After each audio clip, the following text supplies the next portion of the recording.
ya pa mo se mo hwe 31st January about to no megidi se udi mo tintiman ana. Oh, and in fact ya bibia ya deshe ya papa ya wafa ya bibia Honorable Joe a distinguished lawyer and then also a distinguished former lawmaker. Honorable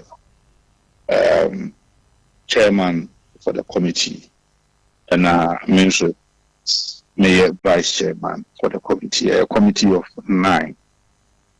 In Tiana, a 19th of July, na yebehwe amasa yumediri na akoso. Then pacho mo terms of reference in the saying definitely a certain committee ide niam ba ko mienu be say mo hwe say mo beto ba ko mienu miensa. What's the terms of reference? Terms of reference is a committee no be oversee to the successful organization of the annual delegates conference. Yebehwe venue, so ground, so security, accommodation, feeding and catering, Bishop Secretariat protocol, Nina grounds, media and publicity, everything. Now, we will manage it. We will have subcommittees. The main committee is a committee of 9, but we will have about 8 subcommittees. Omonsono Ebeboa, Ama Jumedino. University of Ghana Sports Stadium. University of Ghana Sports Stadium on the 19th by 9 a.m. Na Tennessee. Regions are everybody done a reported on the 18th. Senate 19th. Omobetimi Ajoma Home, no metimi abamedi jumedi. Na nyame adoma we are 20th na the party at the 18th. So far it's no city. Obi tie ye no pay ya obeka say na delegate conference no ewo University of Ghana stadium no e dey porte e na mokoye wo ho but delegates minim say ma delegate conference bebre away no DNT na moko ye mra say mo mra mo say moko na moko ana botai bisimani so obeka ya ebra edin kuguo National Council share at Iiadeakye Professor Michael Committee. Omuba pro Omudom reports are by council through the report no set up constitutional amendment committee. The only body in the party are a bit mere effective any amendment in the constitution. Just a year to me be a party more a bit mere such a constitution no a conference. And the almost the almost Kaba to consider him nano benade ya na enema no bi wo hono ma ibi hia se a conference and be decided especially ede omadwen po on how we need to expand the electoral college the delegate system. Currently we have a delegate system in the constitution, so because adwen foforo abana ibi hia se conference and a bit to me, I can see should be say Yajiatum, and I say Yen and I say yes, it's your conference, and a bit to me, as I continue, I say, our constitution, I was say, you be sure. Now, I question, not many be one man cancel, to me, for instance, what one from them say, yes, it did, or a presidential prime minister, 31st January. Yes, and we are not council to me say Beshasa date no. But I had texting in say maintain one say when tree and tokwa it looks like we spend more energy fighting ourselves than fighting the opponent. And the opponent assemble to grandpa ye obi akono bium. The son say internal fight no ye ne de. No one and muhiano. The party in Peniposus no. Ye kind of fool we are, then one. Sabi, yes, say, a war we can TV and Yakin Nayahuma. Into Trino Honum, what they call a year, I can say 2028. The entire party will unite around that person. The party insists, you know, Yen and Tem name free. In fact, date Yunukana da epono so na ye December ene January na constitution na mu so no esa ma se sansa na be presidential primaries no also almost 6 months notice is our 6 months notice no o calculate na say OCBC January 31st na etimi presidential primaries no at the every one a year as the expansion of the delegate system over constituency one they propose that it should be increased by 40%. Meaning say yemfa miyunum ka ho nti miyunum a yede ka ho no ebe communications and elections officer at the polling station and I will call your electoral area so first na nke ba ko pe omu proposal na say yenye num na say ba ko hwe so no say dipa no ni ho ana okọ ana onye na dwuma yi a na e ka me akọ so biye ni ho no ma wo hwe polling station ni so biye mu nti no yenye num na num anye a committee of fight yebenya coordinator ana say chairman na yenya organizer yenya communications yenya research omo so behwe za electoral area no so and the former constituency executives abeka ho ambenya voting right at the constituency and then presidential former MMDCs, former MPs, former ministers and deputy ministers ni na no a part of expansion ni nya so no from 96 eba from 96 eba na former MPs bia no and the constituency executive bia no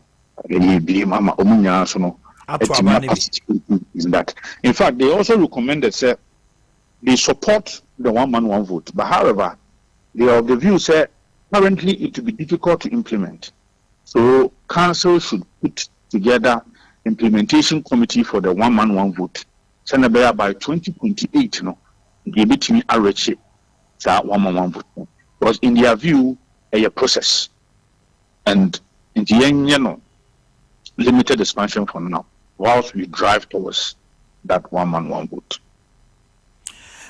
Yeah, Boakye Jako MPP ni mapa. I am na sebedwani, I am minister energy. What it into my? Utie ni kasemu a. Wose wo hu edan yesifiri asia, yesifiri soro ba form. Eti sa first. Oman yekwa kusi dan na. Anse na ebia moda ebia MPP adwiregu. Omanhene woko Canada omuyi omu presidential candidate and na presidential candidate no onu ababa be yi ne national executives yi ebia ne state or ana province kono oyi ne leadership o ha no baba yadwuma enjeno no so musi na ne free so de ko formal if this is purely about political strategy you about Kujako no kwasem ni I'm very, very disappointed in his comments. I mean, because you see, at the point I'm here disappointed, and he said, or your opinion, the Bunipa, I gonna probably announce Buno, or a member of council. The last time about council was when we set up the Professor Michael Quay committee. That was the last time. That was somewhere in January. The next time, Bima Professor Michael Quay presenting a report, he couldn't come. Maybe an for very good reason. Now, saying the quote you and so on. So I was very disappointed said one man because Oba Council no kasa no kwasem is deep. And he doesn't just speak. Oba kana we jina bibi so dia kasa kama. It is a one to me ma now we a member of council. It is enka you about Jako say benka we party pending and ka na uti dwom. Your fan is on our national chairman na say wakotena dwom na say council take the teaching na. Then you come out to say you disagree. For me, respectfully, it was an irresponsible position. For me, because a council is the second highest decision-making body of the party. So for you to describe the decision is a total nonsense. Because you see, interestingly, he appeared before the amendment committee. On the amendment near the other court. Is it Serbia? I am finding the NR 90. And I say, I'm forward here, Serbia democracy in their practicing. And once you have elected democracy, and you view nebefa. Any padobo ni view nebefa. It is a council to take the teaching. I say, one council nyangin.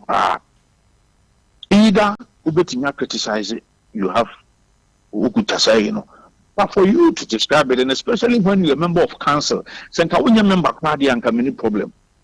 But we are member there. Now, so take a decision. It's true. It's a council take a decision. Now, so one council, now, because when you sit down free, sure.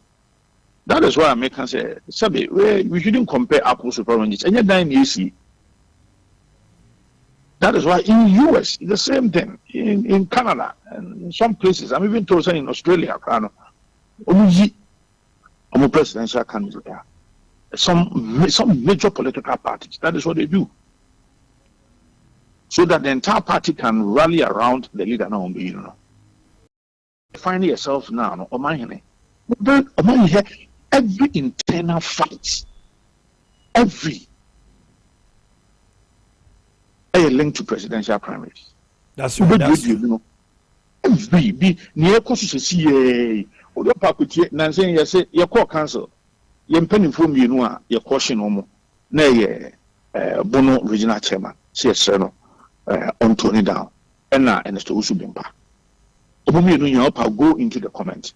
Omanhene is not linked to presidential primaries. Nina attacks everywhere. Nah.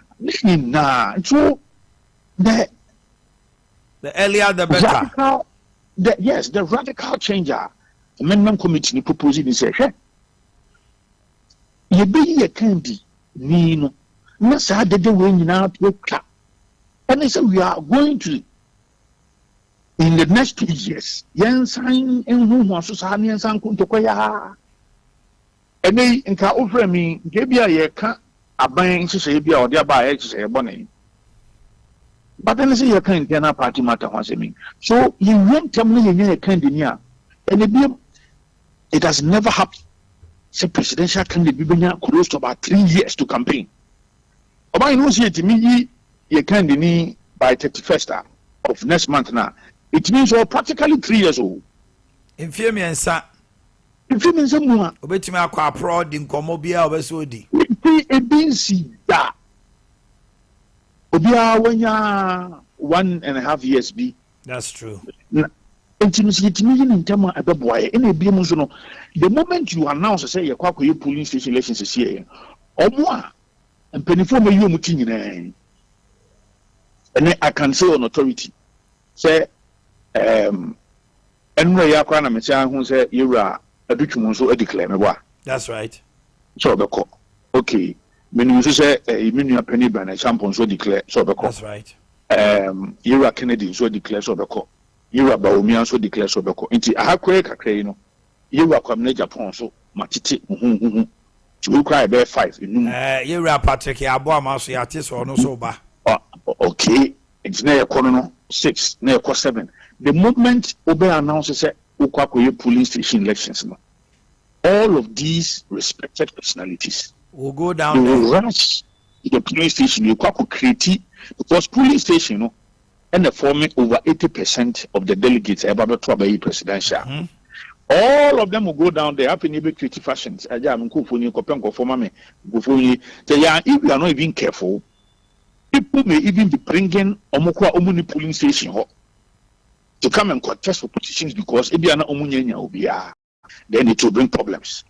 Say we support you and also create a major problem for us. If we are near just a problem now, near Jabba electoral area. Now electoral area, no police station, they are not boom, na kwaku pie situation. Na constituency electoral area, police station, they are not so boom, na core region, na be the Muko national. Na fi you keep party no. And you be you know, we see me community in Yaduma. We are some more catcher men shimmy. We are some more didi matam. We say and not ye jija party. No any. No, you did a form cry, you could it. So something radical, a certain radical change must come. Maybe see die a bit of a boy. It's a presidential we are. Maybe kind or a maybe play on any more bit in their campaign. But you hear ye pan say problems we now it's easy. See, you not having ye be other executives from a Srobana. The presidential candidate, Omanhene, only interest girl who becomes the flag bearer who become the chairman, national chairman, whatever.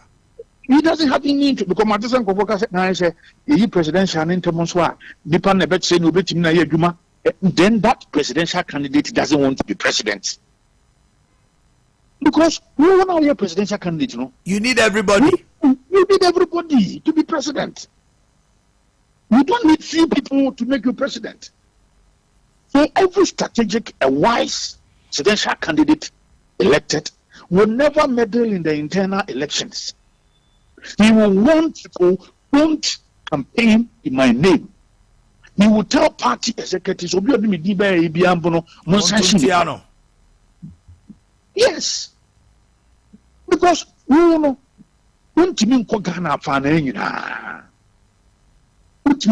so you have to rely on your polling station as do an effective campaign for you. Now, police station one campaign amount. So for me, that argument is that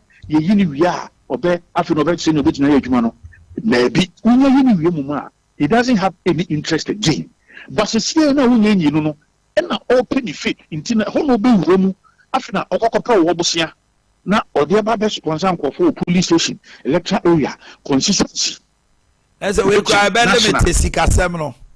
Obey you can any Sika Kwana, Nipan obey you, obey you any Sika cross or the Boama Campi, Irani campaign and Casapibuana San. Omanhene, so all running polling station elections for a Nipa 200,000. Now also with your Yaw Mobia TNT 50 Ghana. Say 100 Ghana Cradia. We are talking about Nipa 5 Liniano. In fact, amendment committee calculation is say, spending 100 Ghana cedis on the delegate to the party 60 million Ghana cedis. Whoa. 100 Ghana kekeo. Omanhene 100 Ghana. Panas all the Odi Trubino. Will be a banner or Baba to a bar also money TNT. TNT, no, you'll be spending 60 million. So also when you pay 50 krana, you will be spending 30 million. 30 million. And I'll be spending. Say expansion, yes, I'm about to come home. Say, sad about the come the can say cost. Okay. So if say will be a potential flag bearer now, or she can say call the Boa party war. That's or spending such money. At the polling station. A work for more. All right. Nana Boakye. Medawa say. Slap party for. Among Thai amendment committee next council. It's a council decision. Council so endorse it. They call conference.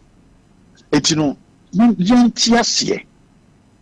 Say we know a partnering kind of partnering kabum. One last point. The last electionary period, that is from 2021. Better about 2024 December. We spent 3 years on internal elections. How can a party survive? So meaning we spent 3 years creating problems, creating chaos. We spent 3 years fighting ourselves when we have the opponents to fight. You shall say from polling station 2021, you be 2024 January with your parliamentary primaries. Potentially, every election I will have a piano. Obi any you I can be a person radical. Against Senator Bar M1. All right. Say create this problems party and then you flag bearer and them. Medasipa na Boakye ewo emra wanya church ensem fi say party for atone nyame ka ho na omamu nyansa ne nimde na mutimi toto ne ma 19th mutimi hia ewo University of Ghana omo Sports Stadium wana monkoye mujumedi amoye na Ghana needs a credible position. Ricky, Omanhene me mo ache na pom to say Chris Adam George Sway abusuafo yatena si na dwabin rabank amaye ntoto ye hye bebre twena dwadifo ho odo ho godon wo mo a sani wo mu nyine no won so be nyini saa anopai Ricky bia ahoma no bia tum sempa mo de free hoba the gospel according to dwabin rabank. The gospel according to Jabin Rabank. Now can Mark 10:51 no. Also the friend in Kusai. The radical Jesus was and our pedding. Or some per se many a day at it.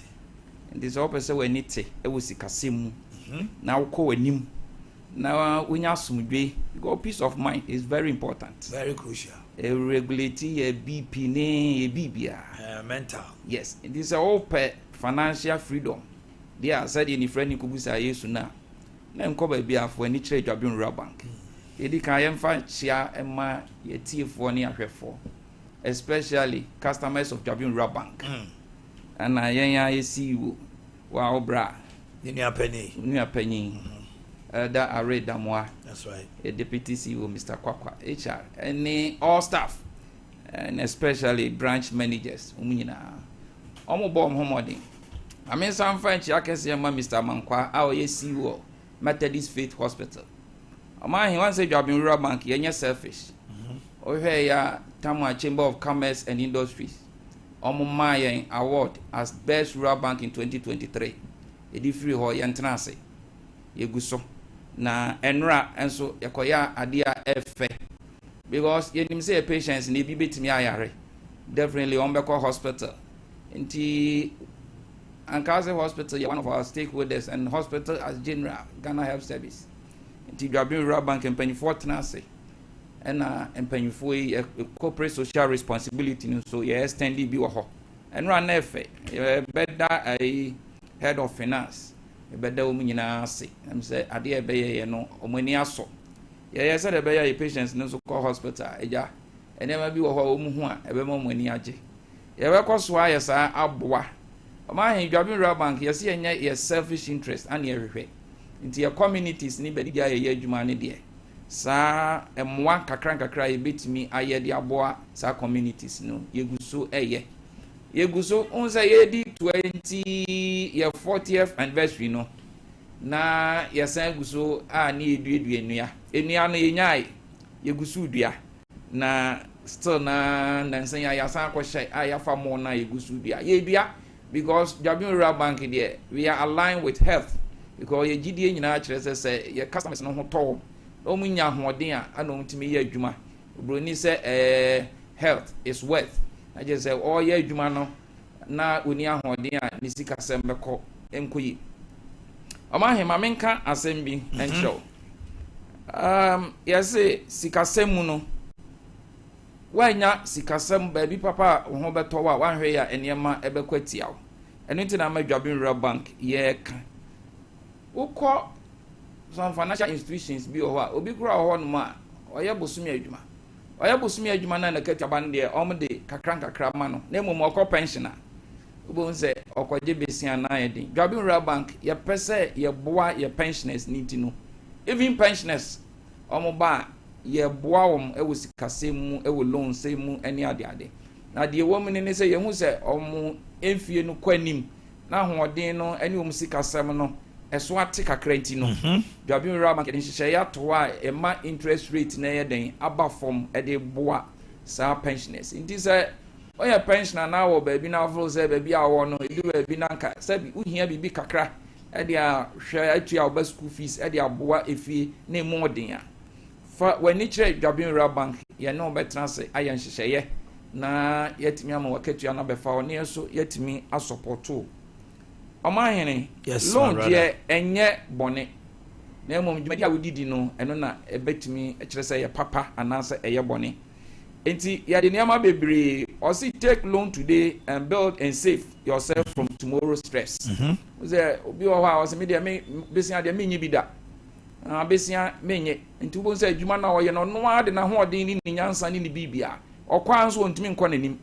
na adwuma ye nso obia hyehye ne plan ne say adwuma no be den ebekoso na kwanim no oba ko a opeso odu mienu o miensa opeso odu enan ɛno na kyerɛ sɛ woyɛ adwuma ɛnyɛ sɛ ɔyɛ adwuma na ɔyɛ stagnant na kyerɛ sɛ wogyina faako mfie bɛyɛ du bon sɛ obi buy ɛnene na nsan ya na wabɛbie na adwuma mu o customers awɔ wobɛhu ano agye wɔ mu nyinaa all in the name sɛ wantumi amie wɔ adwuma mu ɛno na dwabin rural bank yɛatena se yɛde nhyehyɛeɛ aba ɛsɛ all kinds of loans yɛ customers deɛ yɛahwɛ ɛyɛ so friendly ɛyɛ friendly in the sense that yɛ interest rate no ɛwɔ fam ana ɛyɛ bank bi nso ade usika bɛto a ɛnya de a entity yɛ bi obi wɔ hɔ a ɔde ne sika kɔto bank bi man no hwɛ entity ho a bosumi bedu yɛ atete na yate wei wobɛka bom ɛyɛ bibi bebree dwabin rural bank yɛyi saa nneɛma ni nyinaa afiri hɔ ɛwɔ bro ni friend COT cost and turnover yɛyi saa nneɛma ni nyinaa afiri hɔ bibi kitikiti bi bosumi bedu a na wɔyɛ den wɔatua na yamma unimdeɛ nso a wode bɛ run business ɛno na mpanyinfoɔ ɛnya de a yɛn yɛtena se sɛ unse wɔ constitution bi a yɛsi loan no deɛ yɛ baako straight jacket sɛdeɛ tie ni yɛtena se ne yɛahwɛ sɛdeɛ w'adwuma no yɛ ne yɛ design ni loan product a ɛbɛ fit into your business ɛno na yɛhwɛ yɛ unse obi wɔ hɔ ɔkɔfa nneɛma no sharp na wabɛtɔn na wanya ne kakra na wasan akɔfa foforɔ na wabɛtɔn na edu ba bia bo nse enema bia ba na sikasɛm no emu nso ɛden ɛno na mpanyifo de asempa loan no ɛde aba na ɛyɛ asempa in a sense sɛ interest rate ɛwɔ fam ana entete ho bia eni hɔ ɛnya de ayɛ kasa kɔfa adwapadeɛ bebree besisi awa ansa na yɛde sɛ sika na yɛden ama ɛno nti sɛ bre sɛ woyɛ business person na wɔ baabi ti sɛ kagyetia baabi bia wɔ bi all kinds of business bia wɔyɛ dwabin rural bank to ne nsa frɔ kɔ na kɔ bia accounts ne ne wonya dwuma na sɛde bɛyɛ asempa lo yɛ betimi ayɛ yɛ corporate social responsibility Omanhene yɛ san so a extend de kɔ ɔba pa loan no so ɛno so sebre ɛyɛ adwuma a ɔhwɛ ma dwabin rural bank aboa wɔn wɔ sikasɛm mu a ɛkɔ anim paa ɛna no na yɛ ba na meto nsa so frɛ herbalist for no ɔmo yɛ den haban yɛ aduro no even pragia business say dwabin rural bank ya designing loan product ankasa a ye hwɛ sɛ ye de bɛboa ɔmo twi pragia ana sɛ ɔmo kura ɔmo wa bobo ya ana taxi ana ovan ne sa ayi ni nyina obi wɔ hɔ a ɔwɔ sa canopies any tent ya ɔde rent say bro nyina dwabin rural bank ye tu ye den ye invite wɔm ana ye tu yansa from so ɔmo mra any of our branches no maybe na ya kyerɛw sɛ ɛnkyɛ uso business ni betumi akwanim te sɛ kebadu no mu de te sɛ bre ya to yansa frɛ ɔmo nyinaa churches both individual orthodox any other pentecostal whatever sɛ bre dwabin rural bank ya to yansa frɛ ya boa ama watimi asi wasɔre dan no ana sɛ bibi bia wahyehyɛ sɛ afi bɛkɔ na wie ye no watimi ayɛ ne deɛ dwabin rural bank na sebre ya tu yansa frɛ okay sebre bra na one say you can be say if you save me today I will save you tomorrow eno ye sika nti sika de sɛ unya bi na wantimi amfa bi anto hɔ a daakye ɛbɛ haw nti ɛba sɛ de ye savings na ma minya ma mini a George na omuntimi fan George yɛnhwɛ na mokyira kwan ne ade no so quickly o de Omanhene me chia tiefo ne ahwefo nyina Omanhene last week no e be nkomo bebree na ye shares no nipa doma ambo twi koto bi wo ye branch wo Omanhene na anika na efe pa am ne ka kire tiefo nyina na say so onto shares yi bia omode anso ba be de ba to bi Omanhene de bia ka abrabo na de abrabo ne say wo sky de be o botum Omanhene susu accounts na last time na ye ka ho asem no bebre na edi ho dance yi pa Omanhene nsamre se oni account to Dwabin rural bank isusu no igusu aye de be ye bi accounts no Omanhene we simple calculation na ututusu 20 cedis for 1 year 5,280 se koye 5 years so a 26,400 bando bebe na for modern de be enko so nsamre si de sika no sika ne be ma nsamre se amount bi a wo bia se wo bantimo se wo kiditi Dubai se wo adwosu patase market susu no ebeba ona sia be de be ababaji ade akokoma Omanhene investment product no the phone I don't take say ya na product a ye de 2 or 3 months ni bi eno no some patch say fixed deposit no be so kire no nsamre ye ka kire tifo nyina na say e say first can shem pass but modern say so 50,000 100,000 2,000 obeba be investment ni bi Dwabin rural bank na ba yeso so a usika no be de be ko animu Omanhene 2023 manager kan say Chamber of Commerce from the leading rural bank the investors be bring na the music be e ba Gabion rural bank the Omanhene e babu boy branches na atiefo akoho na mako bibia maka so fefefe Gabion your chief palace bonure your taxi rank adweso your traffic light no onwe your mankale sepe your gaku house adesiman your gate 3 aboaso your wasante line magazine your more time abrosan so Roman Hill your Atonsu station Pankrono so your Pankrono market Fumeswa your taxi station where Omanhene the numbers no to 0544 74 58 56 0544 74 58 56 0243 18 20 24 0243 18 20 24 Omanhene so so de ni aka kire obia se obia mfa ne sika nkoto Dwabe rural bank. All right, 1 minute per. See you are testing me message. Now say or invite you. Nyame adoma enche cry. Yes, sign be another branch. Ewa Atonsu. Okay. Yes, Atonsu market one more. We who dying story building for fefe. Yeah, Dwabe rural bank in there. Mama who deport and also the invitation card and so. Mate. Medana sepa. So what kind is. All right, you told me dear so what hano mo abono ngo chia pa meter de onunum. Na Ghana had there will be a dia dance say eba STIs pa sexually transmitted infections na se wo pa dank eba ho de anaje se wa no akopa asem na ma ho enkochinchini a ma niema nse ya nsa na wako dank atenase na nya no kwa omudi djuma so ahodo onipa pom de ho omu si tu se mfidi ahodo ne niema ni nupa o se de ma onipa de ne ho no omo ni nyina Dr. Akwaba Minya medasi. Now pom to say. Boko me hoye ba. Anopai my into. Anopai de dank ye de nchiaso ko be ma ahwefo ne atiefo nyina. Na meka se minua panyi Omanhene ne de wo hwan fe papa. Sao. Wo she te we e fe papa nyasem keto a. Aban exclusive. We dey no cry ba akopɛ. Ai. Aban. Santase roundabout. Oh, okay. Ai, Aban exclusive. Any I say so fa oni hwe bi. Oh, some call the dank wonam Santase kwan so. Ai, to the ya fa ho. Who free mail come anu aba your friend say chemist now on say and that's chemist the diner twice no. Oh, okay. And son what do Fidelity Bank. Oh, Aban exclusives. Fiber linen there. Aye, wa ma ho ai fe pa na. Fata pa. Come. And you are not jaka.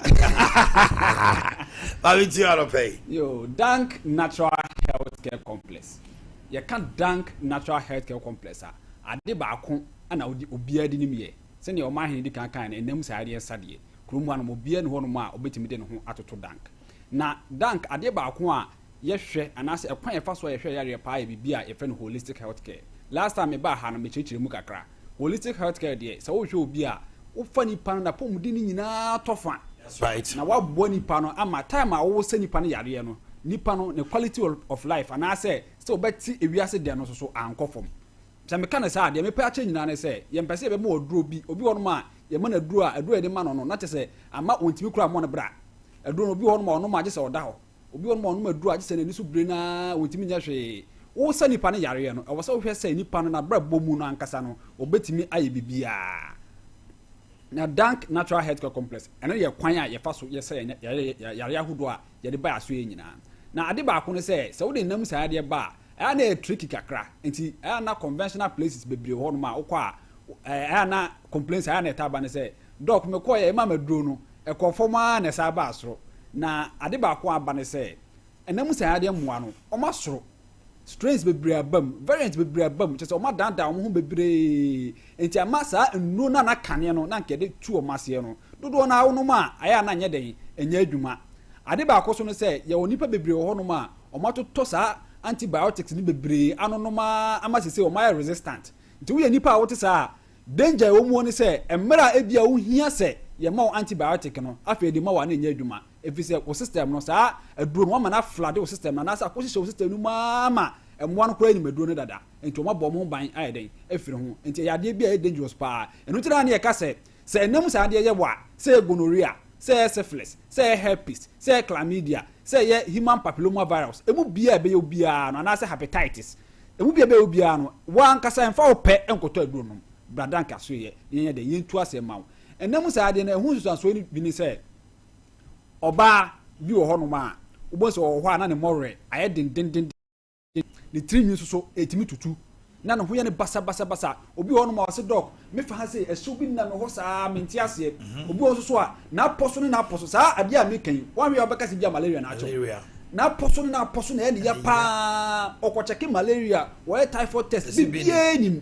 onti ase enam saa de bebre ho no ma etaye ni pasa pa na de omu ne se Omanhene se immune system no se eden a na se mwani ntimi wo enka wo nto ho anasa wo ma hu susanso ni mpie yi a saa na ebe ye wo obi won ma o light headache bi nkete anopa bi obeso bi ani tie ne ya mesrew se we nipa wote saa bradank ya so ye ne den ne ntu ase e ma wo ye be ma so se ne mdi kan ye no na o mensem na ekofom a enam saa ne tare saa de ne pa eba about 70 to 80% of the time no enam saa de na ekofa saa susanso eba uyo oba nso no wafichi komu nsem no so aye basa eno so ndam saa de etimi ye ne saa obi wo no ma bibi abefuo na yase den enkankan me nua ma no ode ne nsa emia so a ehye ho den wonte ase wa try se ebi obefa afuro omo ya ware for ma try ya enye yie uye be ma enam saa etimi mo bibi efe no oligospermia anase azoospermia ye ka oligospermia de ye pa che nyina ne se be ma no fa no hunso na wo hwemu a ubon se nkwamwa no maako bi na didam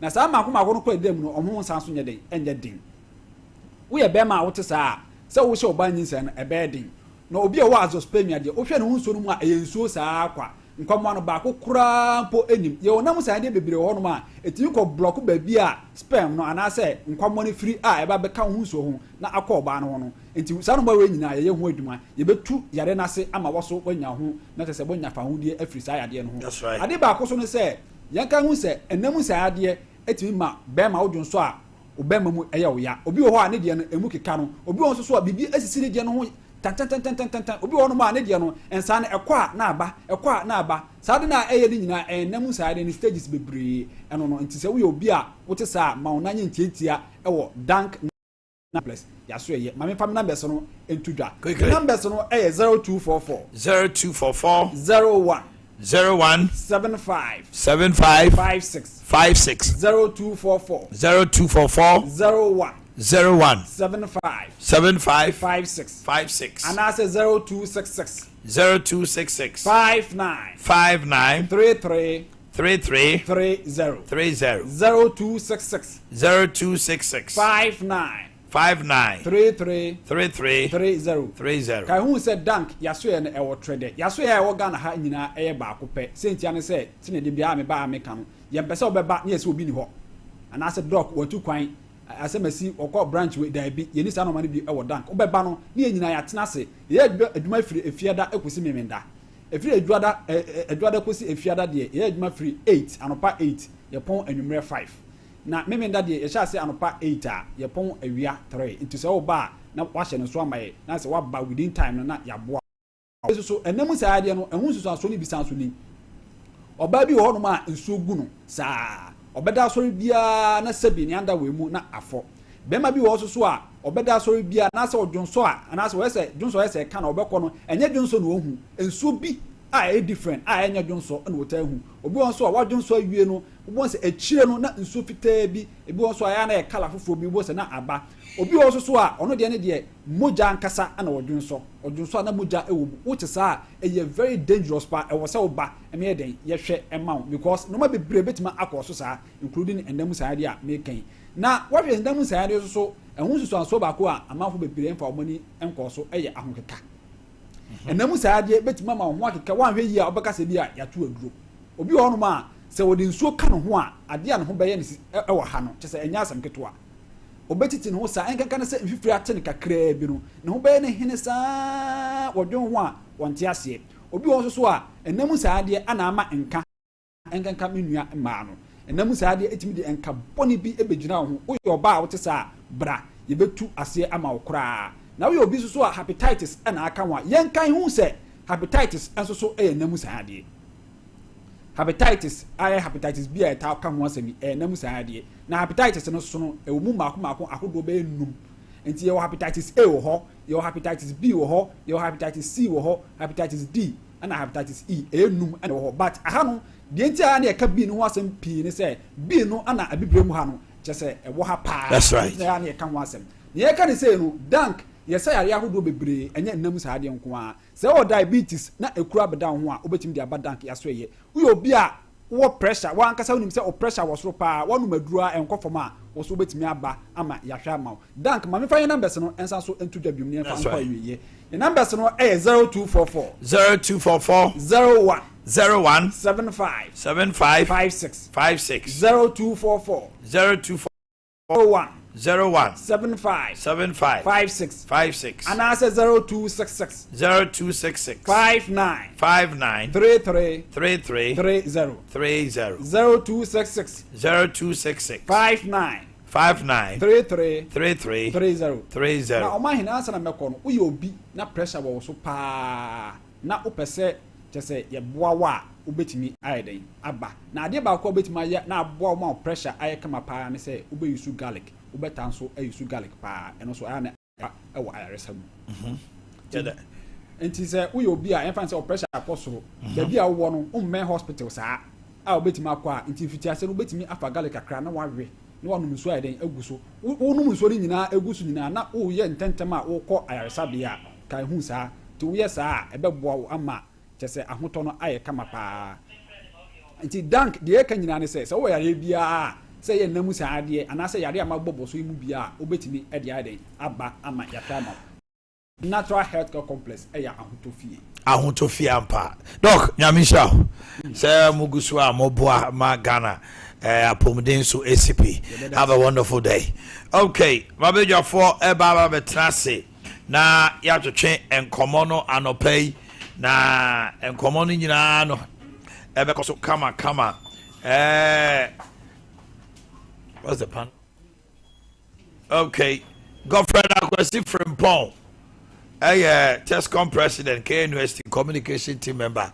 Godfred Trase aya ntwem order phone ntwem akwa kaka bi no o si ntwem seat we a minority seat aha etuba na next time wo hu be abetra.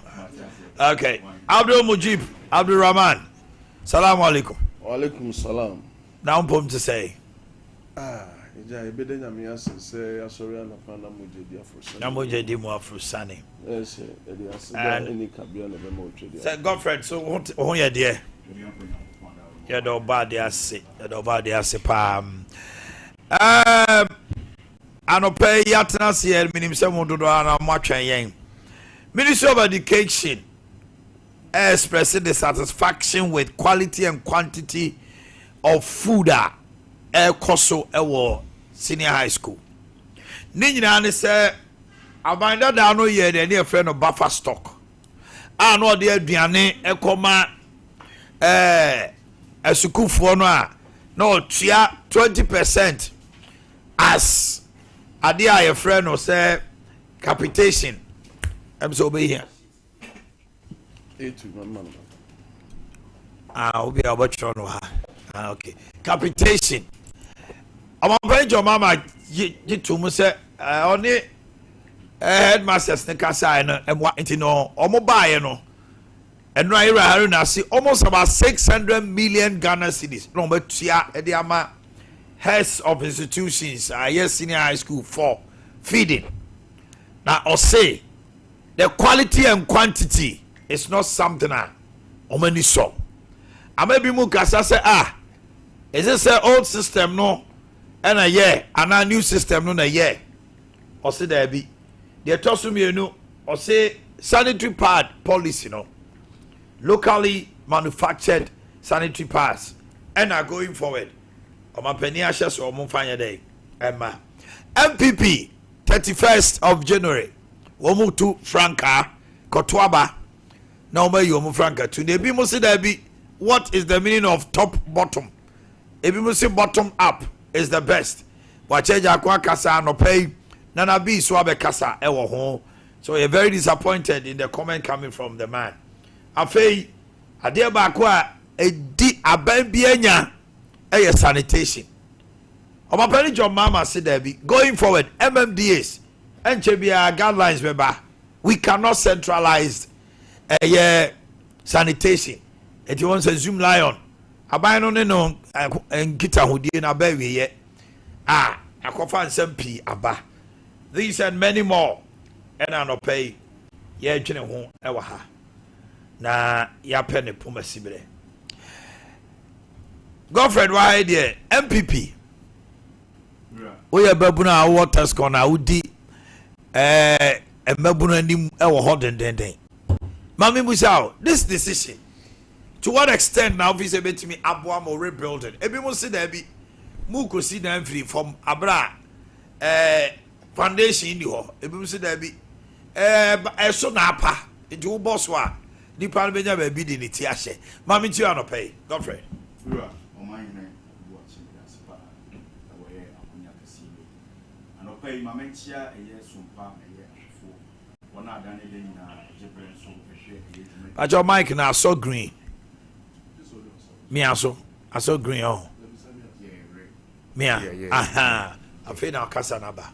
Okay, na mensanchi eye MPP eye ahwefo nso na fenso menko eye Kwabri East na menchia eye MPP fwe wo ho na fenso eye Tescon University fo nyina mira asema meka ne se wo hwe eye yem party we mu a neck and the highest decision eye body ayewo eye party we mu and I say before say MPP eba ban mo na say before say ye te eye MPP no eye nkofokuo ene tena ase ehye ede eye constitution ede bae it neck is part of the constitution ye hwe ede building esiesie eniema ebekoso de ewo party mu that's right na ni a yakoto aba eba na yakoto ye ne say MPP ede ncho edip na say adanse edip fe say MPP alusu de eye abato na even in our history of eye MPP mpono na say eye in the history of MPP mpono ye hu bibi say de eda enyi say party no ekotena se aye nhwehwemu aye enseseye ahunu se afedie party no sei ene beto ya abanso de aye de afa eyonkofo a yakoto abademo mo se mo san kofo we no monko na monko tena se monko na monko sese monko na monko kama adwembom na munyi candidate fo nya dai emraye monko na monko yi enkofo a se ba eye polling station a mo de behwe eye abato so ye dai ewo ho se ekọ eye constituency a we mu so na be hwe eye abato bi e be koso bi aye dey e wo ho in the same way so na ye kwa regional we mu so na be hwe eye abato na say party no be da party na nim ye dey e wo sa kopem eye dey eye national it neck ne dey aye national executive council no omo transe ana nya nipa ba ko na dey eye mienu eye nipa ko e ko transe edwene eto abahunu say ade wi e kwa akoye eye ade de be boa dey eye party no it dey make can say eye party fo nyina wombuafuo eye party fo nyina na ye say ye pe eye rebuilding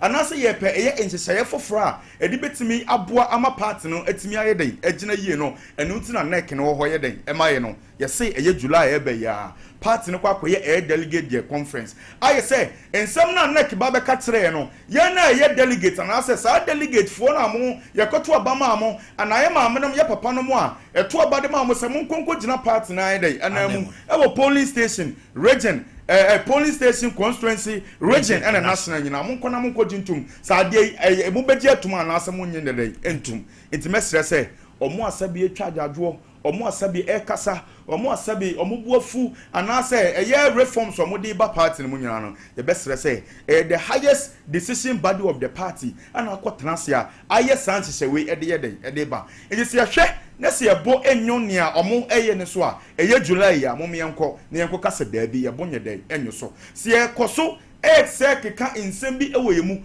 yekoso ekeka nsem ya da enanu bi yakokeka ya eno edi party na den abura esa bedi yan aburo den ebiem nti ebesre party no ebesre party ma yebesre eye eto ahene ene asi ahenefo se ye to free efom ede ba ye wo mo ebeto de aye den ede ma mo saa so ne ye to ede free eye esoro enso de aye den ede aba woni pa na abeto ama na eduru abaye den obeto de aye den ede ama no nti ebesre se ɛyɛ twetwe ne enema bia ekoso wo mu no ene nsem bia mpanimfo bi eka wo mu de bɛsɛ sɛ mommyema nek ne agyan enkasa nek no eno a general secretary grant a lot of interviews esem wo kan nyina ne sɛ esi July ho no mo no delegate fo nyina test confo nyina yeso de ye ka ho no ye bɛkɔ na afa nsem wo be kan ye begye atum anase enyenye de enyintum sɛ ya anyantum a mo sa be propose the new reforms of Musa Diba party num ni asa kwakoye sa delegate conference ni den ebio se ye begye atum anase enye de yenyintum to be our opportunity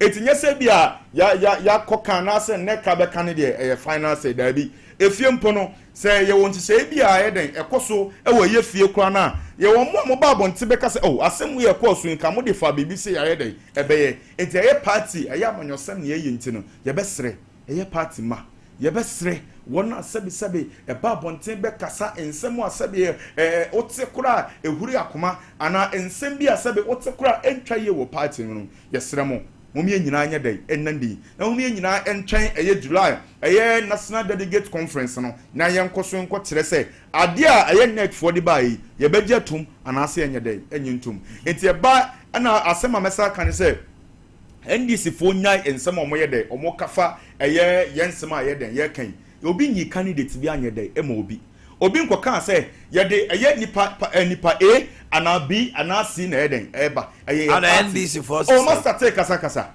ensimo mo kan se o ene ye de candidate bi na eba ene ye de favor candidate bi ye nyem favor candidate bi a de wo ne se neck enye na neck ye den eba neck aba from 1992 ede ba to this date etinye ne na na say nya afei na deck neck ba be decision bi na say be take decision bi aye ba be ka say di favor ye de candidate bi ensem kosia na say bibi say kosia ye won nsem a bebre na ba den e be ka by party no esan say ania so that one day you should understand that NDC will deflect you entina make ka say mo ye ntie nsem o mo ye den omo kan omo party you are telling party sabe pepe ye niema ekoso ye party mo no ene ne ekoso mo party no every enti ne omo no decision on be take omo NDC party mo no emfa ye MPP for there ho sanso na yenso ye decision e be take MPP mo no ye de boa se ye party ni nyina ye nyina obi abenya se ye den e wo mu enti e be sere mo ma ye mfa ye ntwe ye adwen ensi nsem omo ye den omo kaso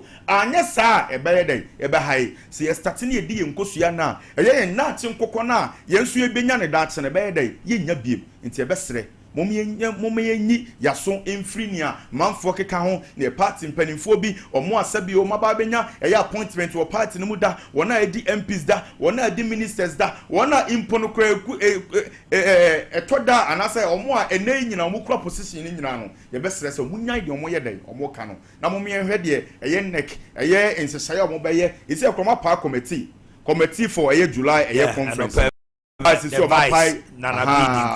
committee a omo behwe na national delegate conference planning committee see apa nkrofo a mo so behwe ama dwumadie na iden akoso ti srem MPP fo srem MPP manyina mom yenkan yakoma anya dai entu yem se yempede neck no de aba mom yenko ne yenko kase no se yepenso a yenko ne yenko kase de yes ana yeden ya ye nipa nko ade anasa amanyosem aye kan ye nyema ye beka no anasa ne me beka no obi so nyeden enka enu tinye to aba yeden ewom no enti ye besere mo yentwen July delegate conference no na mo hu se ye beje atom anasa ye nyeden okay a quick one Mujib, definitely you are part of this nation, you are a member of the communication team. Yes. MPP adio manamo mutwe, what do you make of it? Omanhene yedika yebechia yempenyimfo bi a omutie na no pe me wo the branch chairman bako ewo Ultafo ye friend no Ibrahim Choki okay a branch ne ware next month na yebesre NDC penyimfo be bibiara omutie na no pe especially grassroots are more tafuni na say emre ni drew a ye be communicate ya kire mo ba bia wo bia momodin anabra na ye meta branch na chi esan say oye adwuma pa one ne commander base phone na me che mo mutie na no pe be bia mo bia ye che mo again me am a boss a odi mu tintima o mabrabo mu pa your friend Kefan ono nso tie na no pay okay wo eye swame new market na wo open one mo bibia opibia no kono ma ho sabe ka bi Kefan bibia obia me chawe na no pay Omanhene openia kasa bebre na ohwe eye nsema waboboso na now MPP also mode ye bo bre no mo ka se mo kan yo na asem na mo kan yo ye hu mu no kre mo bu ni mo ne mpredo do say ne yanka say there is a deep crack within the MPP party omo ko omo first primaries omo ko elect omo flag bearer. I remember I sat on Garden City TV many one communicator be or a lecturer or I think Kumasi Technical University. Bibi Broby, me refinity. Papa no, Ishak Broby. Me catch and say, baby a MPP. Atetia pansa ya kudru no. Omu hie nyame na omu de akọ election no. Omanhene o catch am say nya no creda. Omu ye primaries no ana omu elect omu flag bearer ni wie na afei de ya ka no. You catch on say a bet was what the election. No movie say propaganda na but now we've seen it say the ABC no the Oyene na Beba party no. In fact, Omuko elected one of the worst candidate ever. Worst candidate ever in the history of MPP, which is Mahmoud Bawumia. Omanhene, you bear me a witness. Say even his party internally they rejected the man because oko ube 2 franc ade ama amanyoku na nipa 32% out of the total number rejected wa. It sends a signal. I will say who say abana woko on crew for more party on be rejected. It say mo internal election enye obia kra na tubi no nipa kuma bi na tubi no 32% are rejected. Inti say reflect o general election na enye afi na mo be kika data boom from the onset they are rejected. But who na who esan say o short memory ebio you catch what mo say Bawumia has been the reason for the deep crack within the MPP party. Omo rejected her advice, no? And the DNSC, in less than 2 years, you are about to give us a 2-time flag bearer. What it means is that in less than 2 years, Mukwe flag bearer 2 times. Moi 2024. 2026. Amanyo Kubi and I beside that. There was always a new thing in the first time. What I'm saying is that so Omoka the entire Omoya Sadino. They have stated it. They know I course not to be. And yet they don't they did sanka and Kwesi Bonibia. Almost a crack na woman. Nchichemune papa mu a ewo party ni no. So the buyer on betima men they no makambu. But is it bad? It is. How? A political party baby ene yakodru no. Party was say a democracy and a running. I was say a den tiasie and nimdie and a running party. What has happened? A dear next year up till now. Omo crack a woman omuntimi amen. It lost an election bitterly, abysmally. And I make sure say now it is going to be more worse. The entire maker say unim say abon omo de kotos haban. Ayi na Dr. Mahmoud Bawumia. Yeah, Dr. Bawumia rejecting with 32%. The same album on the issue. Yeah, because the police that is station, because, in other sense, time on sewing. It is going to affect their grassroots because amount for the bitterness.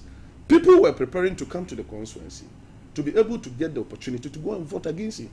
And I wouldn't say that. Because all mona no more chile now, mwanya konya antwa banibia. Ye kotu yi no. Almost person be part of the album. Part of the album. So that they would justify their inclusion. To Amanama, old man on their car. Very good. Mathematically, what denying? What's a denying opportunity to go and vote? But it's a neck decision. That's not I don't have a problem. It is their own cup of tea. I don't have a problem. But the air can say, who denied the one also prepare not to come to the constituency, so that you get opportunity to go and take a decision. Yes. Okay. To go and take a decision. All say who denied in the first place because already now. You protected. Yeah, to about a presidential candidate on to be. If we are sana yabe sisa album. What you say? Meanwhile, one also when the decision was so make it on flag bearer, it was a party, you know. Okay. In fact, it is clear say you protecting Kofobi, but minimum say me expect a very chaotic, future in the MPP. How? Yes, because Uze, I don't know Omanhene. It was say you need the What's in summer Boakye Jako Kinkai? One when the commentary. Yes, absolutely. The statement was perfectly clear. Say, you're politically unsound. The reason being is that Adena Mokwe no the answer to top to down approach, very dangerous. Very dangerous because they are all prepared what banana we denying no.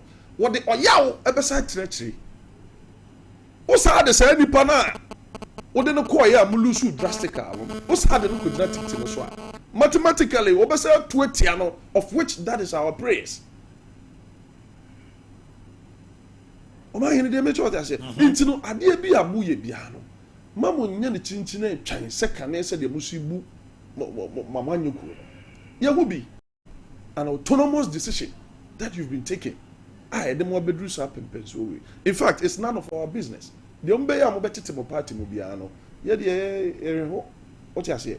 But at least mumma party no enya attractive na enya decorum ni ehun say at least opposition party na obo ho no and I say be like a bit attractive. Work it that way. Or some year be a tesa. What you say?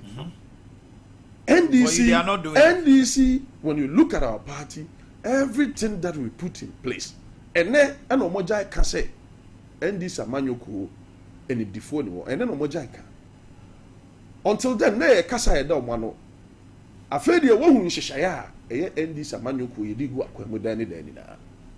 A listening government, a listening political party. I want to make sure. As some way your people are agitating at the grassroots. So, but I am the same say, Moko delegate conference, Mube take a decision. To some of us, a way of denying certain people from exercising their right, their franchise. You get the point. Until also you have to give it a greater look from all perspectives.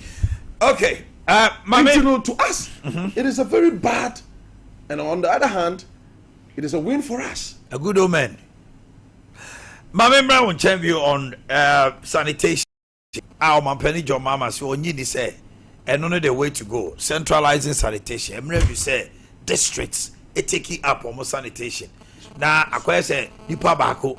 Ghana had the name Zoom Lion, but call region be on the channel. I'm more mine. Yes. Mammy too. One, it creates a very significant employment within the district and Abia and its enclave. One, the entire Kasa they say, apart from say you closely the unemployment gap, Zoom Lion cannot sit up there and determines how we are going to manage our environment. And then, what's a year did they buy on the issue of almost salary or the workers? Yeah. Omanhene, say no crane yanka. Obataya okutan kwala 3 and 2, let's say 2. Now was sorry on match 5. No be prakwem. Now washa nyame anim. Now we try and less than 400 cities. Now we expect to say, "Onti si gatam, no onti gatam." Now we expect to say, "Gata chokuya, on fariki mean wirebo." Now we expect to say, "One cover a certain distance out the amano." it is barely impossible. You know, say your mind is sick and out baby. I don't know what for kutu kwa biso na oji. In fact, sikanum pono krano sanka uchia the car and yeah. Backlogs more than 2 years.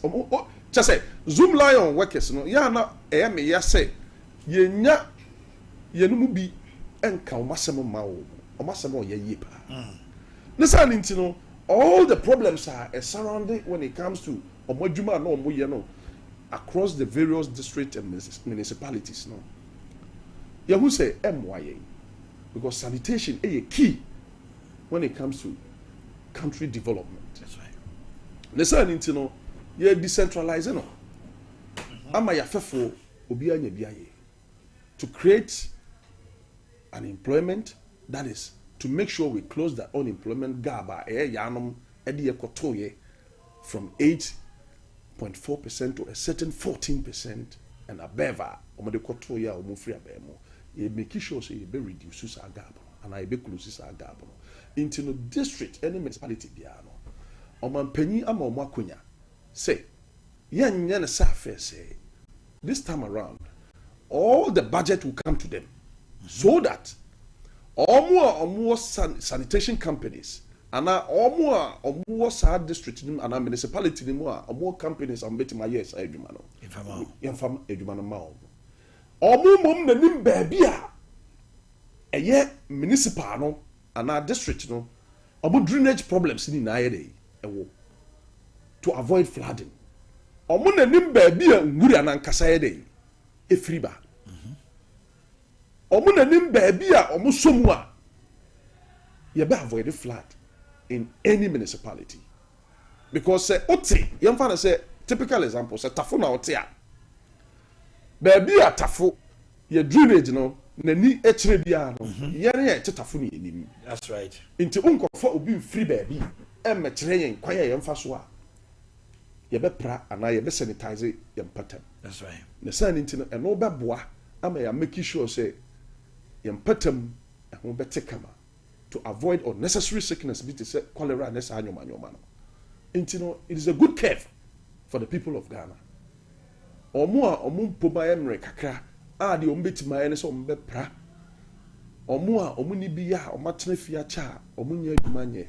We ye bigger opportunity a ye de bre omo. At least ubenya bibia ye osori ana pa 5 by 7 wapon akoje wa home. Bosume no so a nya ne say ya anom de ye be make sure say wakatwa no ebeba ebesi from at the right time. Now also when you be Eddie.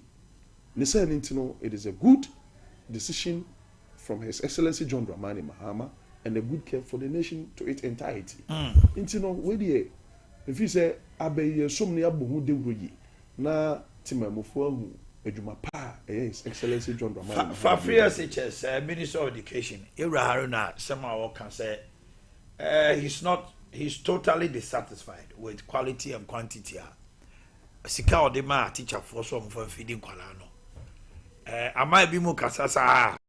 I'm maintaining my fee and then walk over some. Omanhene Yaw, we can improve the Omanhene prior to the election. Ocean Miania Yankola Edi school. It has come to the public notice.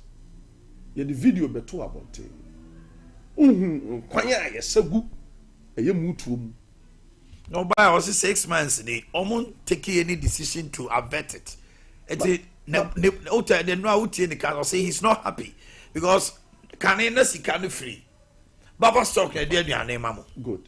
And they more headmasters. No, you have total control. Yet the Sikana Mamo. Yes. And yet, afraid they're no crown quantity, no. Matter so quality so enkoye. Omanhene, we have a typical example. There are so many headmasters or more institutions or more try some sabotage government way. How? Yes. What will be? Listen to me. Listen to me. I'm not twisting a word. I'm going direct on a particular school. I have a friend who cares. Se papa no tie me na no pe. He know when him say minim. When him say yenim no. You are making a serious allegation. Yes, take your time. The man has been criticized from several quarters that this man is an MPP person. The entire Nansem Akwe Bibi want to say always adie bia eye MPP agenda bia no e wo constituency ye the fan so on na ye headmaster say ye kwa abato even assembly election it has come to our notice not once and twice say when the prepare nkwada no edema various electoral areas omo register no makoto abade ayede e de abo enu na ye de kan. 2 even recently I think 3 weeks ago me ko home ankoto no say uye when you are branded to look like an NDCR he attacks you. Unim say up till now in one way or the other indirectly onkola no bo omuvil na e nikab na unim say opama omo hijab very good unim say opama omo yes I'm telling you today wapambia manipa na bamanim ama me de na di manim akosku mu ha mankoto no into such a person say abano ma directives no was say ye di nuano na ho de na behye mu nsem munya na enyefe na nkwala no enya hotoso a do you think he will do it? Because enya ba ku na enya bi no yes into no you can put a finger on it say Simon on school no man kwala na biane. Oh, what I'm saying is that I'm giving a typical example. Say no, and he becomes a test case. Yes, a case in point. Exactly what I'm trying to indicate. Say Safo no, adiechi na bibi kosu say na o person who feel astonished and I say one PR. I'm giving you say some people like this will be able to do it so that in one way or another it will be a sabotage on the government. Yes. It's a serious accusation you're making against the headmaster. He's not here to defend anything, whether what you're saying is the truth or otherwise. I don't know. I am on edgy, a bit edgy to accept what you're saying. I've never given you a wrong fact, and I'm saying that it has come to our notice, and not once or twice. That I personally have been there. What now as an I say MPP niya. Oh, but Omanhene. Oh yeah, niyama di tiya bino. Omanhene. Then take him out. We are in the verge of doing so many things. Not himself alone. Yeah, afeni yaba. There's a man who said headmasters nibi. They are sabotaging the government with feeding on the side. Including the feeding. And no me person me say. Emre bi atwam.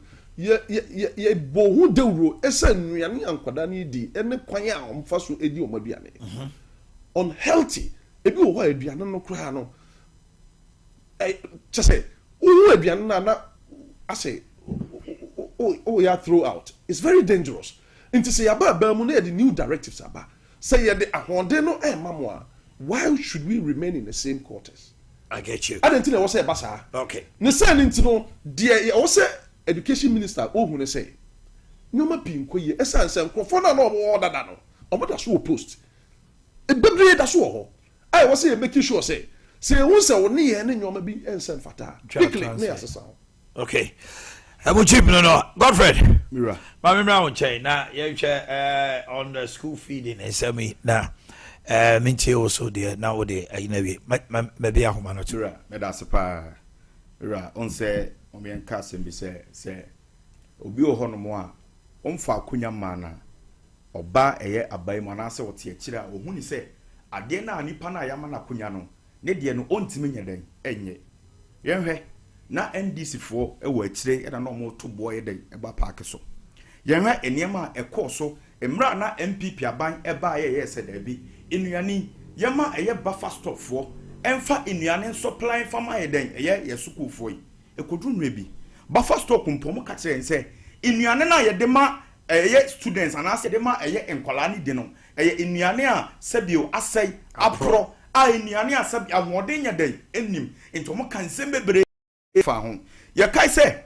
ene minister of foreign affairs okuje to ablakwa ekogina eye TV station e kan se bebre okojo ni skocast enuane ye de man kola idi na bi mu na supply nuane na bi mu nuane asabe emoa omode koma eyo mo poultry farms no na omode abasa omode kwakoma eye nkola ide edi ye wo ha na ye omane boama ebeka chen se inuane mpo ayede ma ayede omono mpo no kro mo fie nkurasa nuane no mo mfanye dai ma eyo mo nkraman kranye dai eni ye wo eni ewura John Dramani Mahama embra no opetumi no obeka nsem bebre enuane ayede ma free SHS foi enuane a enye de omfie nkrama mpo no kro mo fa sa enuane na enye de ema omo nye de eni miwa na sa enuane no ana ne de supply ede ma eye enkola omo so ye de ewo free SHS mo de edie sa enuane no kosua ene enema eka ho anase enuane a ahoden ye de ewom ai betimi aboa ama enkola na ye de edi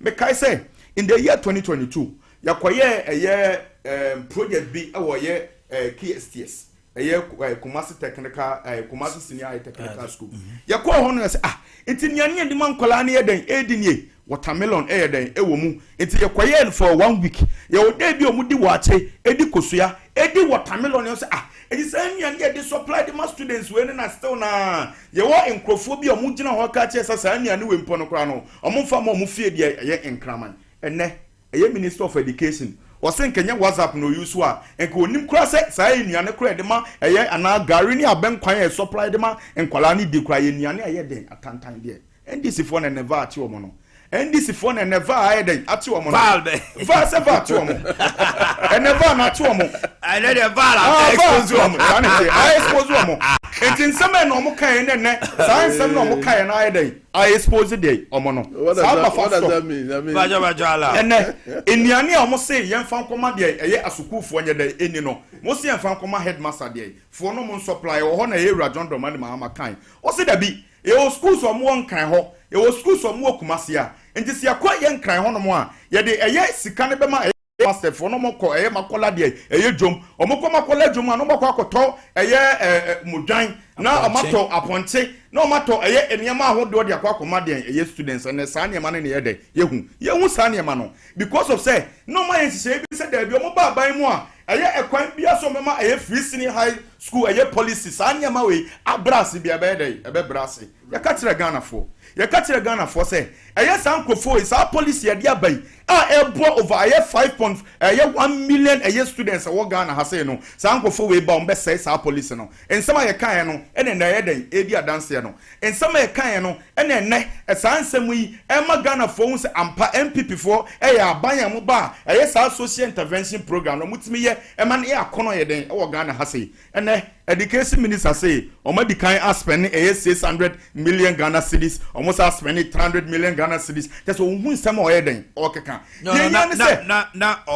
they state the 600 no or say 300 the can call and 103 coin now or adding it up say a 600 million so far spent but what the total the nan komo expect to say aduane no e was say the quantity say be akwala ni bo no banku no as a swati kwan no so a e was say nka eye de no okofia as nsuonsuo nko a na mira make say aban bia ne hono mo beba aban mu a ohun se ye won hye papa ye ba be ya sabe insan hye papa ni nyina so de eda obia e wo kwan obefa so be man hye na ede etina enti so no ne hye ne ye po na ye ka sa government we e ba ye we dey o ye week obia nu a ba ye budget ye se da bi yema eye buffer stock for supply nuane ne mfanye den ema omo ye budget ye den e wo hu se sa nuane e be supply dia mo mekodrum e bi kura na sa students mpa no mudi nuane na obuso aye den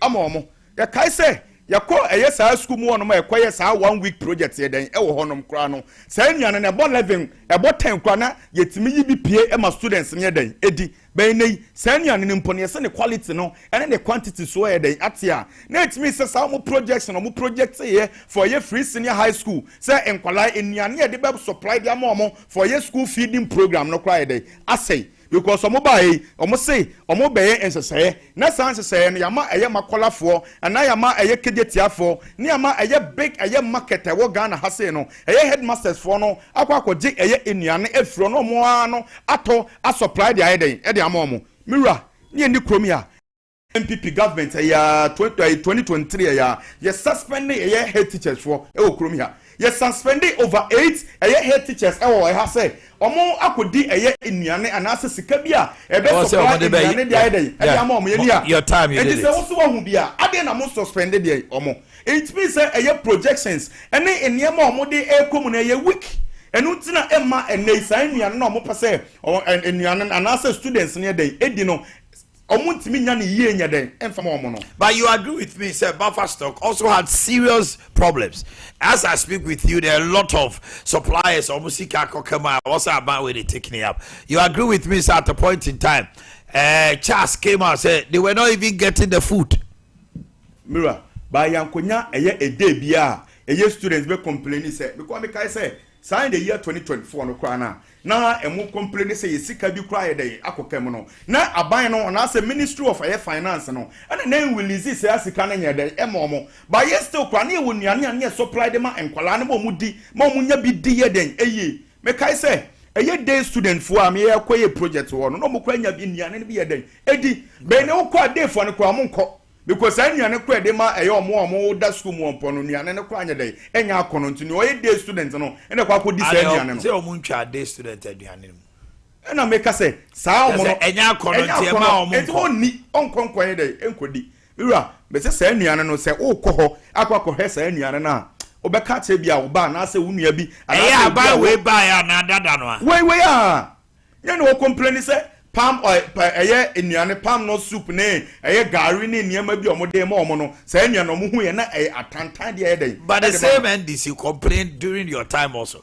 and omo de na omo complain propaganda this was propaganda the omo say ne say omo se ye ba say nuane ni omo ma enkwala na omo di say nuane papa ye dey aba so omo nuane na omo di no nuane a omo ko fie kura no omo fie nkraman ko omo fa omo nye no omo minister say omo na nya sabe it means say government na ba ese omo ba behwe nuane amoma di nuane yie no sa government na den uti ne ye ka say omo ankasa nhye papa no omo start here no omo ye omo adwen say niema bi abeboa ama free senior high school agina bia no omo masa ade na ebe mana agina na nyedai enyina uti na ye dey omo start here dey thank you very much Godfred. Let me do some birthdays. I'll come back to you. Happy birthday to Calvin Osei-Tutu of Cocobot headquarters Accra from your brother Iiadeakye Lorestina Esther Bramra of Boakye. Anyway, enti I don't know what book. Lorestina. Hey, Jaro. One out over the lawyer Ivan Samakwa. Hey, lawyer. Yay, lawyer, ye, my maybe you are some to me. Lawyer, did you hear the prima pay? No for a year. Lawyer, Lawyer Ivan Samakwa, Director, Legal Affairs, NDC, Asante Region. From Sompa TV Morning Show crew, we say happy birthday to you, lawyer. Derek Buffy of Keswick. Hey! Eja! Keswick, yeah. Sompa TV Morning Show crew, we say good morning. Kwampe! Now, what to say? You watch a ya from me. Okay. All right, Corners Healthcare Limited. Mr. Otimi, quickly. Na, Shannon Sumami. Corners Healthcare Limited. Actually, Ghana for one who said, so diabetes, it was no peppy out to me who sugar level.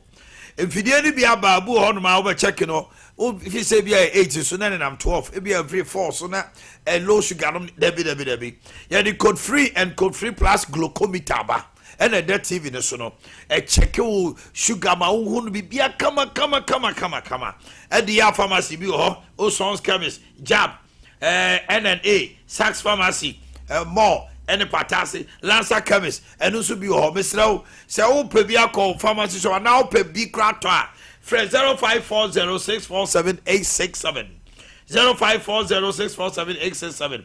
Don't about Mr. Memedro. Sabema, why am I Pem, Obama, to me, Pejani Moo, Usisi to me, or Yasa. I feel to Sana John Tentem, Kahon Koji Donak Heba, Kumase, Sunyane, and Cry Dunkonofe, Ashaman. Obuase takwa ubenya biato. Your number is 0246 727 677 0246 727 677. Edino Eye Donek Heba 21st Clinic. We are experts in sciatica. Oto asiatu chwa che.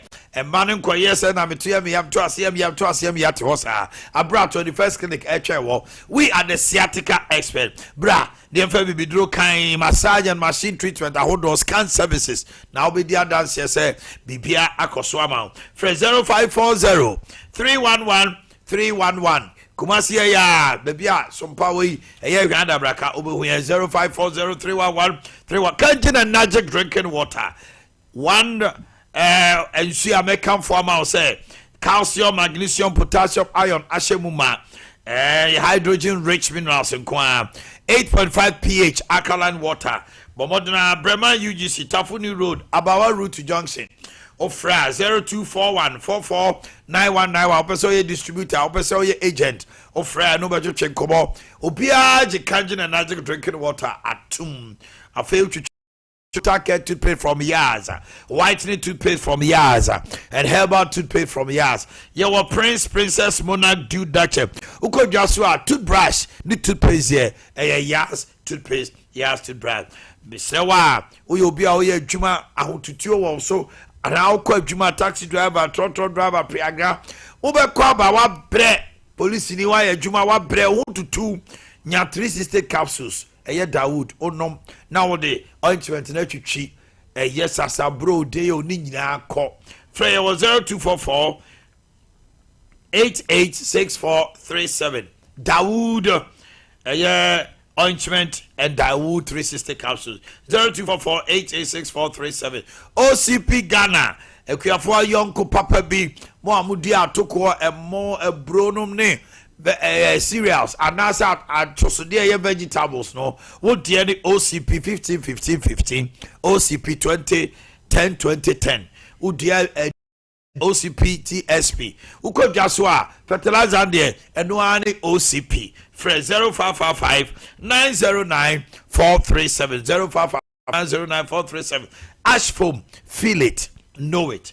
Yeah, what beds and mattresses, pillows, bed linings, mattress toppers, duvets, mattress protector, curtain, and your towels. It would to come out with all Jerry.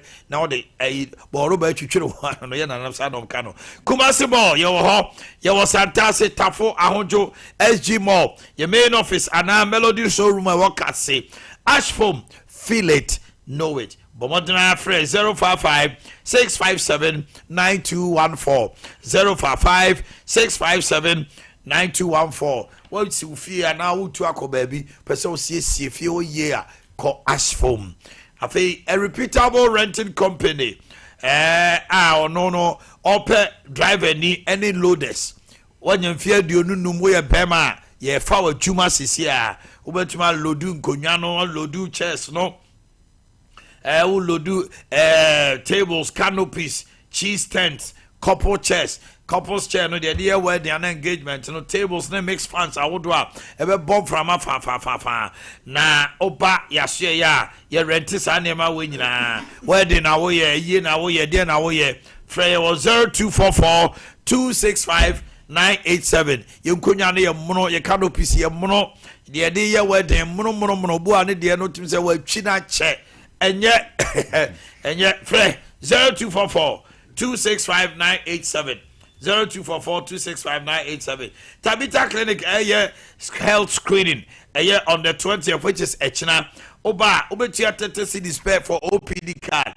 Afe lab yebeyo free scan, free consultation, free dietary, say prostate, diabetes, infections, frequent urination, liver, no kidney, some problem about ulcer, burning sensation, waist and sexual weakness. When you yes have free scan no at the amount. Now you necessary condition no per se shower. You remember 50% of the total cost. Extra no chair no park up him no 9 at Asamanso Pentecost opposite market wa. At Asamanso Pentecost opposite market wa. E hona ye free screening no Shannon Sompa. Upon the about clinic says when ni how there. Na just suma drew.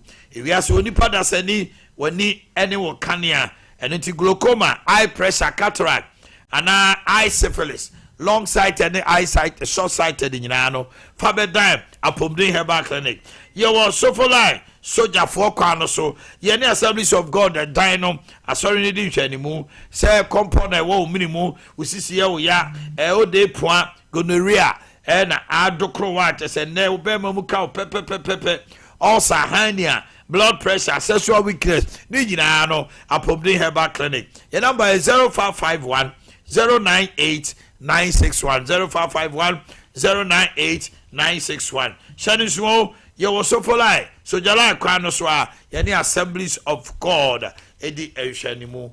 Okay mama mra won chan bujip emre na so mama be out 3 minutes to wrap up.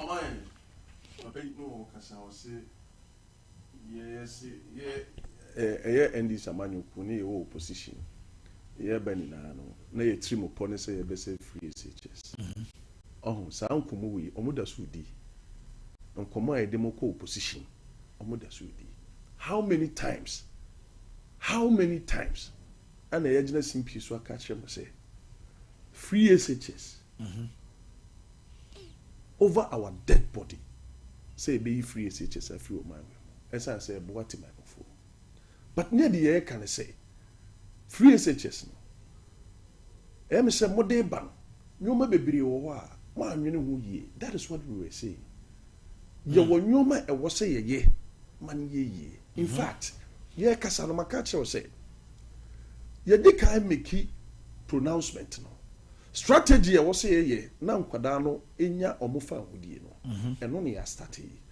Now what we were saying was that nipa biti schools no a omu sabotage government no antisa enye saade a na ye boni a ne de na enuane no free buffer no na constraints bebre wo na problems bebre wo Omanhene what you say eto da aduane ne maye eto da so a eba with a very bad quality and they say there be anya na say bi ye dey ba headmasters doorsteps omu anwura dwom no mo nkodi dwa no monfa nnuane ne mra ne men no amanko na dendi of a higher quality sabre no eduane no ba fresh nkola no benya apomden papa hwande ya yesade we na headmaster bi eguso a won nnuane bone edema wo mu a say who blame you on what basis besides mumu abem no na mo ye free SHS no e problems be bring na mo de abreye esen se mo anya hihye papa ama ebia nka nkola no ntino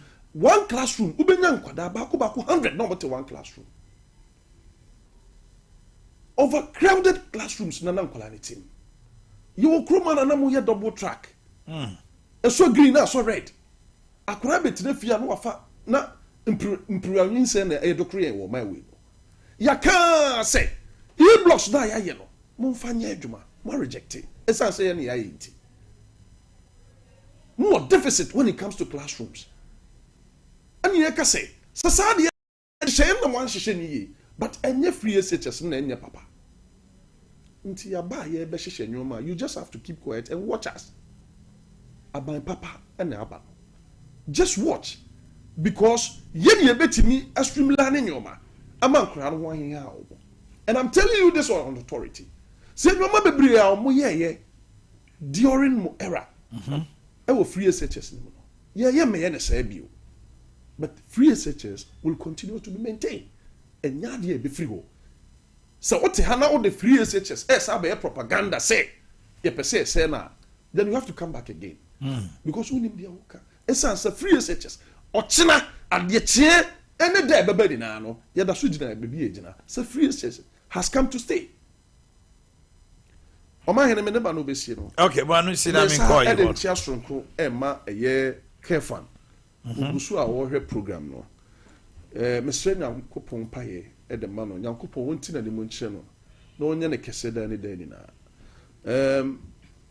Ye nua na wo ware no Omanhene me dem se me mabie mtimi eno so twato. Eye Ibrahim Choki ye besre. Next month we will communicate his marriage ceremony on our various platforms. All right. Let's will be ready. Go for it. Mira, me da sepa. I won't say me bro alaji so kasano or can a lot of incitement. Na mama nsi bi enka say aban bie no ho no a obetena se a obeyen hye say or the baby two aban a teswa 7 inches no only in a sword eda MPP aban e wo so no na asema wo ka say e blocks ene ehon ahodo no school bia no no mo school a wo ehuna no hanyina opa ko kes opa ko sems opa ko school atwa ehun asia bia say school ban ene ewura na do danko akofado aban ansi classroom block ene e wo ho go to KSTS say school ya make ho asem no na omo only 2 blocks per ene eden e wo ho ban ni no the school no mo 6 blocks a aban no class ababesi boarding facilities eden e dia mo ene say school na make ho asem esa wo e-learning the center wasidi eden e dia mo timunya nsem amoye den mo ka no akofado aban nhyehyɛ sɛ ɛbɛboa asi schools ahodoɔ ɛde abɛboa sɛ de bɛyɛ saa double track system no on be believe ɛnɛ wote ka double track system ɛnɛ me no ka sɛ ɛyɛ sekan year for gusu yɛ dɛn etifie eti deda wo kan sɛ mo ba double track system mo be year from na na say 2027 so I know this says 2027 they will exit now office o mo ba ya o be yi and how is that possible say mobile double track bien wa ene former education minister ebe jina o ka say sa number of days na nkola ni be di ewo de ewo fie no eye sa da wo aban da bia ede etwemo sa number of days na de ebiem etene se we mo ejo mo ahome a na we mu suti school ye de esua de niam okọ amanaman ahodo so a pie de ekoso ye de ewo ho yete ase na oka ho asem 26 May 2024 ene ye wura John Dramani Mahama na ene be gina simpie so ka kire ense omobo mbema nia nkola no edi niane ede it why ho budget why hu sika edi ato says moba sa emofra ni be di niane ede ewo ho ene nsem be na mo kan no say the 2024 flag bearer of the National Democratic Congress, John Mahama, has promised that students in senior high school under the government free SHL program will enjoy nutritious meals if he is elected. International Hunisa, you can't also buy no, buy papa. All right, you must have the can't also buy no, buy a Sabia buy a one colana. My buy a week. My buy no, essence and waiting work as a mobile, free senior high school be winning to know, and must say in progress. I'm about try say, but free senior high school no, any monyama a white, yes, MPP aban and a coffee buy and no sign monyama in a day, enter a master here day. Oh, yes, Anna. Okay, I was your former embassy. How you heard Godfred, TESCON president, Anna Mote. Mujib, also so Asante Mantema communication team member. Bidi Omanhene Yaw Boakye, mi peja mu ama wana wode sports and sempano ebremo no mo de abremo. Emba ebetrase, one na bedwafo. It's time for full time. Have a wonderful day and stay blessed.